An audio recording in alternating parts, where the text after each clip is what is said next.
We in the Commission, we have sincere hope that the long-awaited second generation of GMOs, which will offer benefits to consumers, would live up to the high expectation that the research and industry had created. If this can be achieved, it would present a renewed opportunity for constructive public discussion, which will focus finally on the benefits and not just on the risk.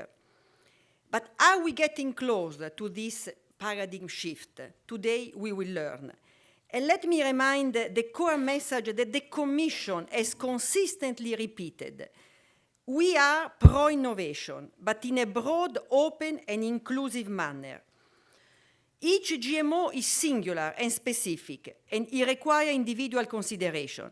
And it is for this reason that when we look at the risk of GMO for health and environment, our regulatory system reflects such a case-by-case approach.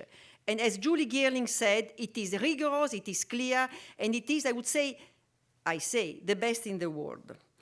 As regards the wider impacts of GMO, we similarly consider that each product should be considered on its own merits, take into account, inevitably, the broader context, societal or economic, for which its use is intended.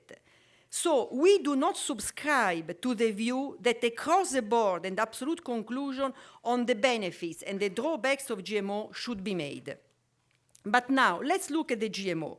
Discussion have so far concerned mostly what we call the traditional GMO, that is to say, the first generation, which is dedicated to agronomic purposes, namely increased output of our agricultural production through fighting pests and weeds.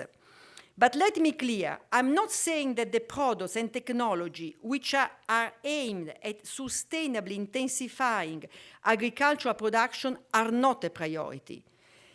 On the contrary, the challenges of the world population growth and the climate change remind us every day that critical decisions need to be taken very rapidly. Responses will rely on the use of complex and multidisciplinary plans in which GMO have a role to play on an equal footing that other approaches. Now, with the advent of the second generation GMO, we may have an opportunity to move the debate into new grounds which is closer to citizens' needs, to citizens' demands and concerns, because they will address new types of agronomic and environmental challenges, such as disease resistance or tolerance to drought, improved nutritional profiles, relevant not only for the European citizens, but for the people also in other parts of the world.